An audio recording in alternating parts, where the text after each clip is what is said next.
welcome to Turn the Page, the official podcast of the Syosset Public Library.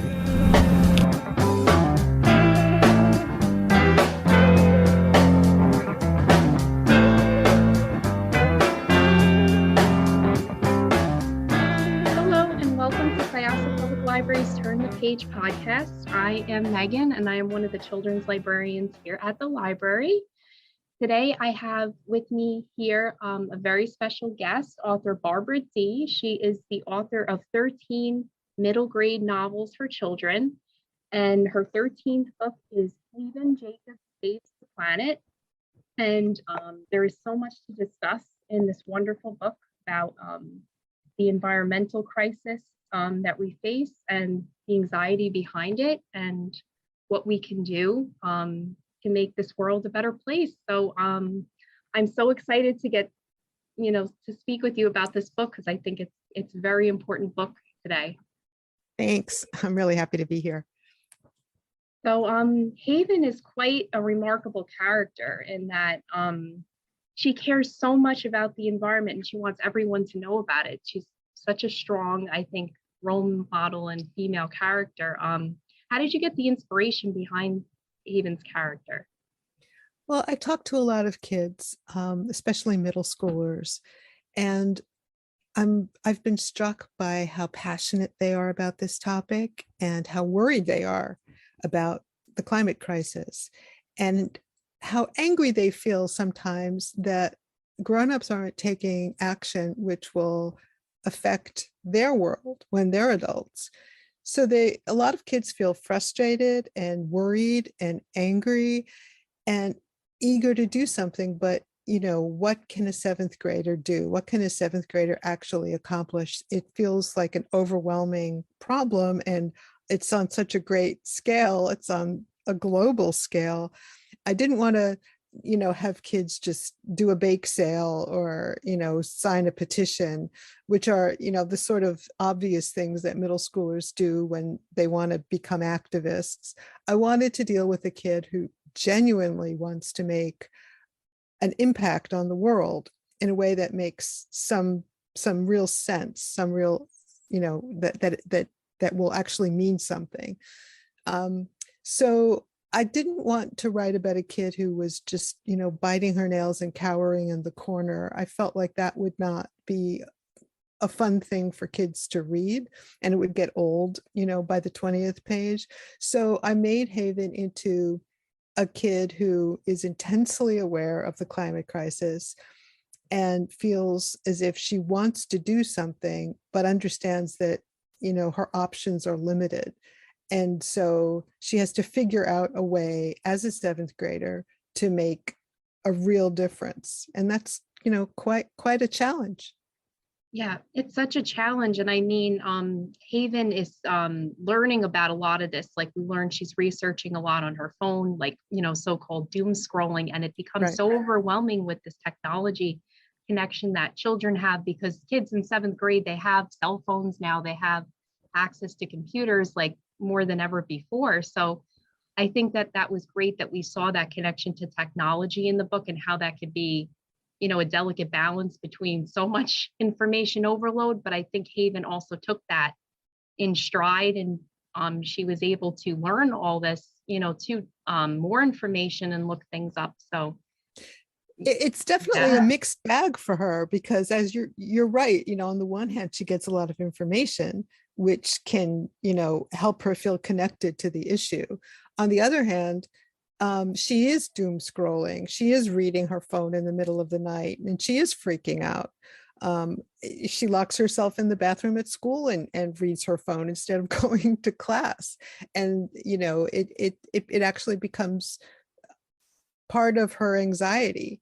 So it is a mixed bag, but I think it's a realistic issue. A lot of kids are, overly focused on their phones and their computers, and we need to be aware of the fact that kids are aware of all this stuff, not just the climate crisis, but a lot of stuff that may be uncomfortable for us to discuss with them. Kids have access to this information. The cat is out of the bag.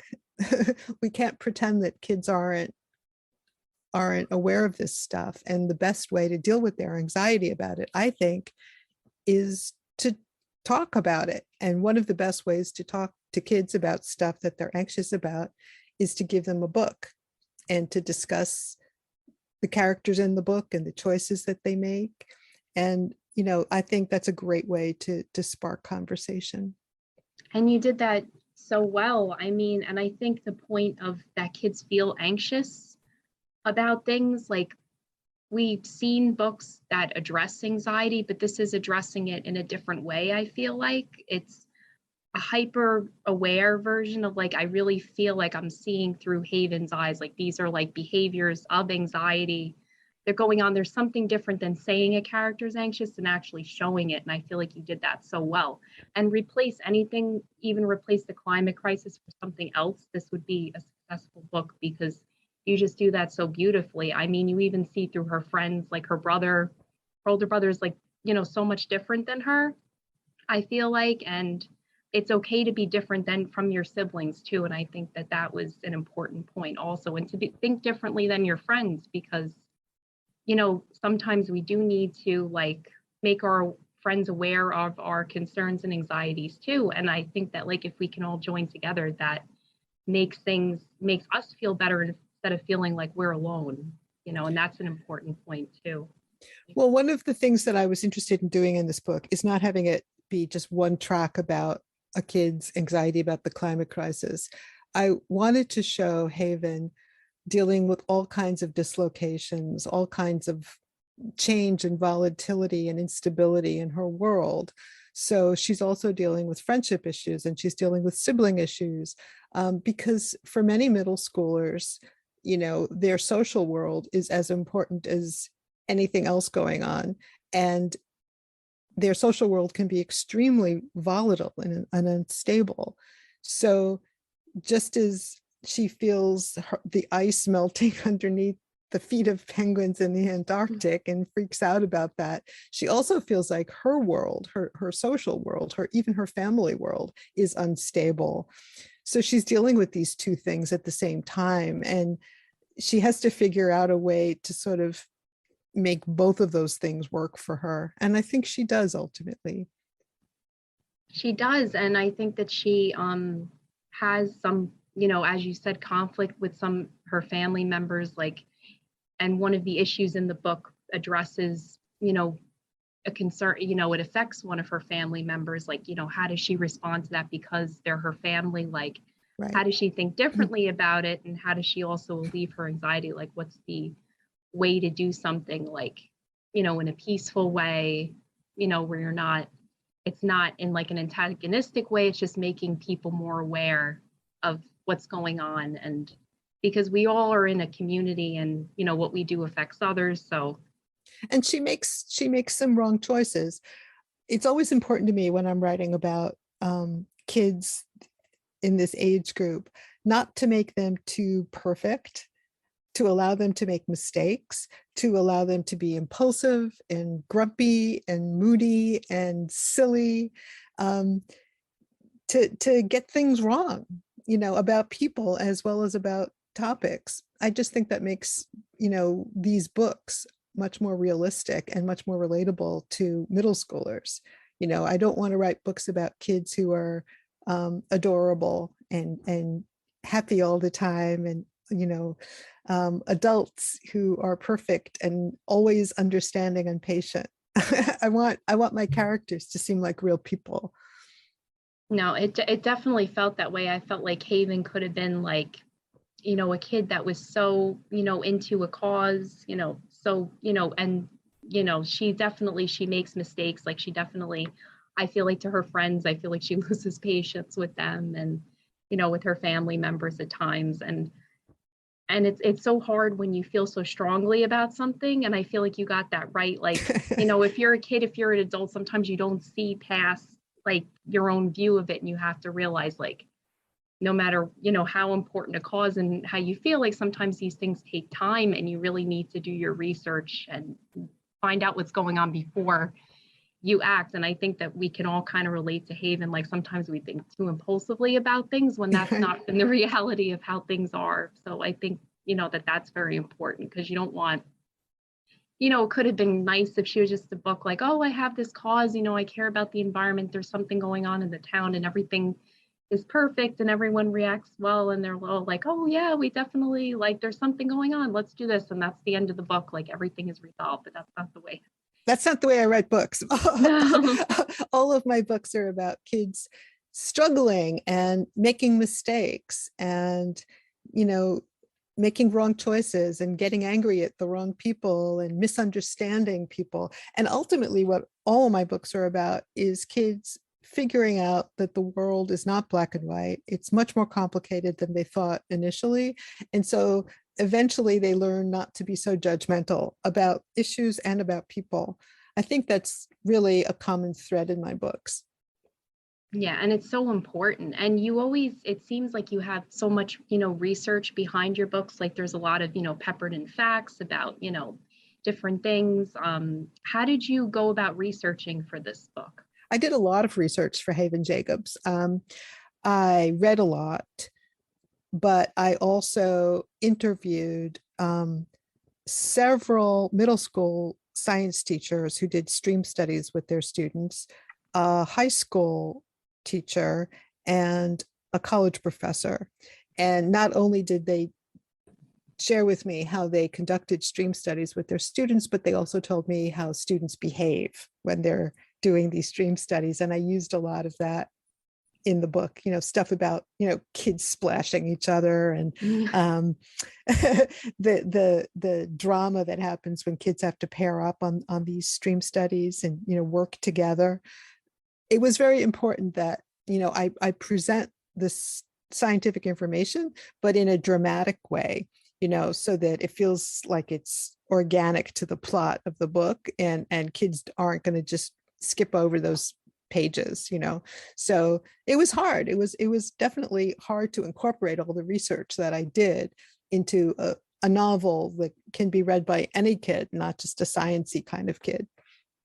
And I feel like kids that don't read traditional books will really enjoy this book a lot, because they love reading about facts. Like whenever I see in the library, like kids love reading about different scientific facts, and, so they'll love that that's in the book. They'll be like, wow, I didn't know I can learn about, these facts. And it's in a fiction book, like these characters aren't real people, but you still incorporated the facts that's seamless, that the kids would, be like, wow, I felt like I learned something in a fun way, and it doesn't always have to be in my classroom. Like, as I was reading this book, I thought of so many different ways. Like when you said that you got research from teachers, I was like, lesson plans, like a teacher reading this book can even like consider taking some of the things from the story and incorporating them into lessons. There's a lot of opportunity for that, I hope so. Yeah. And I wanted the teachers in the book to be heroes. There's a science teacher who's a hero, and there's a social studies teacher who's a hero in a very different way. She's the one who gets Haven to focus on something local and specific as a way of dealing with her broad climate crisis anxiety. She tells her, keep it simple, focus on something right in front of you. And that's how Haven becomes obsessed with the local river, which she thinks is polluted. And her science teacher is more, pure science, but she idolizes both of them, and they both really come through for her in a very personal way. So, in a way, the teachers are the heroes of this book. Yeah, that's wonderful. And, as teachers are, to children, as they should be good teachers, teaching, relevant information, but also doing it in a caring, way, and way that gets it through to the children and makes it in a fun, I think, too, a fun way to learn about these important issues and things going on. Did you have a favorite character? Because there's so many like good characters in the story, like one that was your favorite to write? Oh, that's a great question. I really liked Miss Packer, the social studies teacher. I thought she was extremely cool. Yeah. I liked Haven's obnoxious brother, Yeah. Carter. He was horrible to her at the beginning. He was really teasing her, and he really gave her a hard time. But I wanted to show, again, a real family. It's a lot of times when you're a 12-year-old girl and you've got a big brother, he can be he can tease, he can be kind of horrible to you. Yeah. But over the course of the book, the two siblings realize that this is a passion about the environment that they share, and they come together over it. And I think their relationship grows in a very healthy way. So I wanted to show that, there's different kinds of change. Change in the climate is not necessarily a good thing, but relationships can change, and they can change for the better. And I think that's one of the ways that the book has a happy ending. Yeah, I enjoyed that relationship, how it changed through the course of the book. That was very satisfying to see that change, because I remember thinking when I was first reading, like, yeah, he really is hard. Like, he's not giving her a chance to really say anything here. But, that's what happens, with siblings. You have different conflicts and things that happen. You're not always going to be best friends all the time. And that's okay. And Right. it's good to show kids that's the legitimate way how to feel, and yeah. And So, Haven comes into her own, and she learns how to advocate for herself. mhm. And that's another theme that I come back to a lot in my books, like learning how to stand up for yourself. Especially girls need to learn that. And Haven, at first is not really able to confront her brother and stand up for herself. But over the course of the book, just as she's able to get over her fear of public speaking, she's also able to advocate for herself with her brother. Yes, that was so important, to the story. And, oh, I love these characters. It was just, so nice to read, how things change. Like, and you said the climate. I like how you mentioned like the climate change. It's not just the climate, like the outside climate, the Right. climate within your relationships, how that Right. changes. So that was so great. How do you go about writing your stories? Do you start at the beginning, the end? How does it? Oh, I always start at the beginning. I'm not the kind of writer who can just write the middle and then work backwards. I have to go page by page. For some of my books, I have written out a fairly detailed synopsis beforehand and used it as a roadmap. And that can be quite helpful because for me, plot is hard sometimes. So it's good to work out the plot beforehand and just focus on the characters and the writing. But for this book, I didn't. I just went feeling my way through it page by page. And I didn't really I had a brief skeletal kind of outline, but not really an in-depth one. There's so much good information in this book about how, kids can learn more about their environment. What do you recommend that kids reading this book, or, other people reading this book go to? Like, is there a good like website or place they can get information that kind of be a companion to the book? The Riverkeepers site is one that I would suggest, I guess. That's the people who are looking to save the Hudson River. Oh, They do some really wonderful work, and I did check that site out as part of my initial research. So I would suggest that, but I'm sure there are other ones too, and I should get a list. Yeah, I feel like definitely readers might be looking for that, like even if you put it on your website, because I really feel like this book inspires you to really feel like more, active about caring about the environment. I think, and it's especially important when you tell it, through characters' perspective, and you're not just giving people like just factual information. It makes it so like disassociative, and I feel like, that's definitely something I was looking for, maybe like after the book, like, and just different ways that you can help, because yeah, you really do feel inspired from the story. That's great.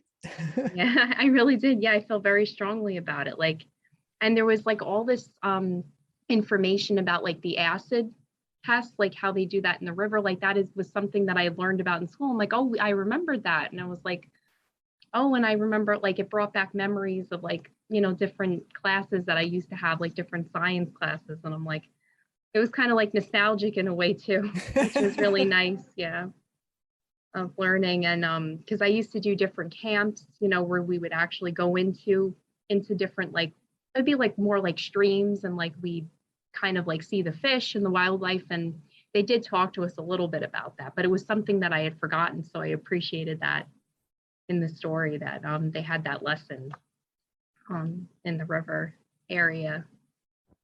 Yeah, so this book really deals with a lot of the issues of becoming like, now she's in 7th grade, so she's a teenager already. And I feel like there is a bridge, like once you leave 6th grade, like becoming a 7th grader seems like such a big like responsibility. Like you feel like sometimes you have the whole world like on your shoulders. And there's definitely like a lot of conflict going through, Haven's head during this time. And is that a theme that you like to explore? Like in your middle grade books, you explore this theme. Like, how do you think that it's differently represented in this book in a different way, like that you haven't before written Well, about? My books, certainly my most recent books, are all what I consider upper middle grade. So they're not, for the 8-year-olds. They're not at the 8-year-old end of the middle grade spectrum. They're more 10, 11, 12, even 13-year-olds. And a lot of these kids do feel the way that you're saying, that they've leveled up in a way that suddenly feels like a burden. It feels like they have a spotlight on them, but they're also, as we were saying before, so aware of the world. They're so plugged in. They know all the stuff that's going on in the world. And at the same time, they're dealing with all of these friendship issues and family issues that feel very destabilizing. So it's a very intense time in their lives. And my most recent book before Haven Jacobs is Violets Are Blue, which is about a kid who is suddenly dealing with the fact that her mom has an opioid addiction. Before that, I wrote My Life in the Fish Tank, which is about a 7th grader whose older brother, who's in college, has been diagnosed with bipolar disorder, and that creates all kinds of disruption in the family. My book before that was Maybe He Dislikes You, which is really my best known book, and that's about a 7th grade girl who's dealing with sexual harassment in her middle school.